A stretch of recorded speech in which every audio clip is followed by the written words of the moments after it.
Hello, I'm Simon Whistler. You're watching the Today I Found Out YouTube channel, and in the video today we're looking at the Aloha shirt and the interesting origin of Casual Friday.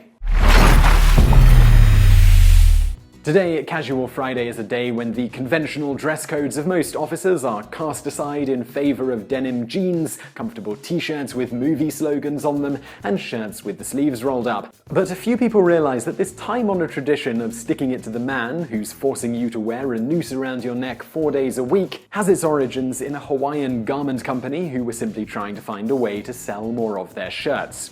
In 1962, the Hawaiian Fashion Guild began pushing to make the iconic Aloha shirt, better known in the mainland states and abroad as a Hawaiian shirt, an acceptable piece of business attire.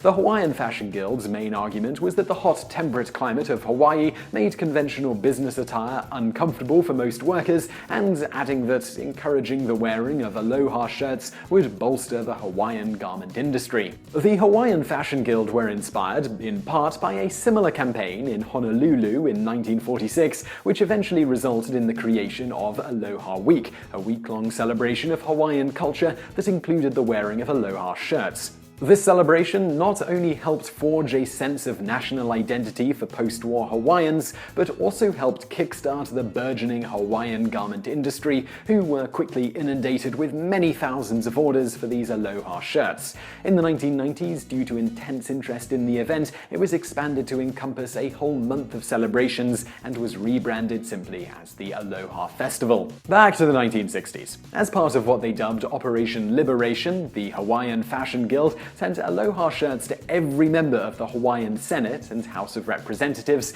and lobbied for them to encourage Hawaiians to wear the shirts. After months of this, the Hawaiian government issued an edict recommending that the male populace return to Aloha attire during the summer months for the sake of comfort and in support of the 50th state's garment industry. But this wasn't enough for the Hawaiian Fashion Guild, led by Bill Foster, who began a new campaign targeting the workplace. In 1965, they once again began lobbying the government to allow its employees to wear Aloha shirts every week on Fridays. Within a year, people working at businesses across the state were donning their favorite Aloha shirts before heading to work every Friday, and Aloha Friday was born. After the introduction of Aloha Friday in 1966, the manufacturers of Aloha shirts quickly began producing designs with more muted colors that were less distracting and more suitable for a day at the office. This in turn saw Aloha shirts become more and more accepted as a regular everyday shirt, boosting sales even further.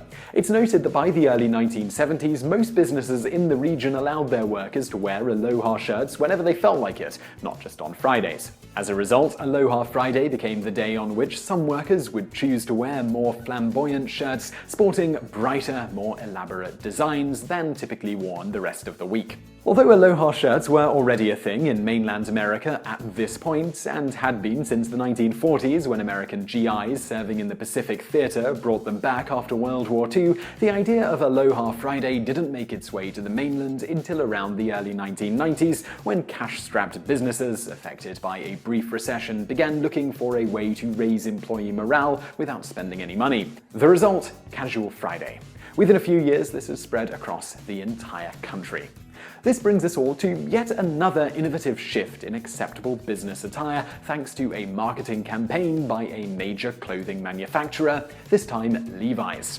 In 1992, Levi's began a guerrilla marketing campaign to try to define the idea of business casual as they saw fit. The impetus for this campaign was that, as companies began introducing Casual Friday and otherwise relaxing their dress codes, a problem arose. PR guru Rick Miller, who worked on the Levi's campaign, outlined the issue. "We found when guys shed their coats and ties, they really didn't know what to wear. People were showing up in Hawaiian print shirts or sandals and shorts. Frankly, there were concerns on the part of management that work might become too much fun."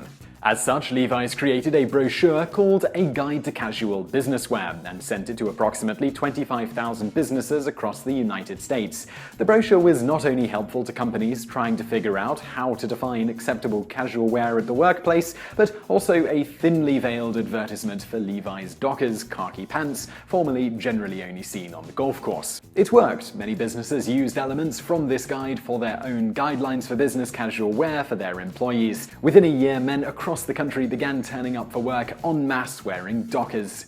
As happened with Aloha Friday in Hawaii, the idea of Casual Friday disseminated throughout the world of business, and the idea of business casual being suitable for every day of the week eventually became the accepted norm at many companies.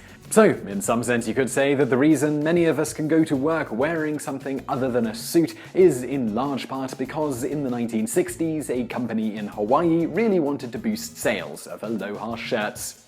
So I really hope you found that video interesting. If you did, please do give us a like below and do subscribe. There's a button on the screen now as well as below me. Also, over there on the right are a couple of other videos you'll probably enjoy if you enjoyed this one. I know if you're on a mobile device, you can't click on anything on the screen, so there will be links in the description below. And thank you for watching.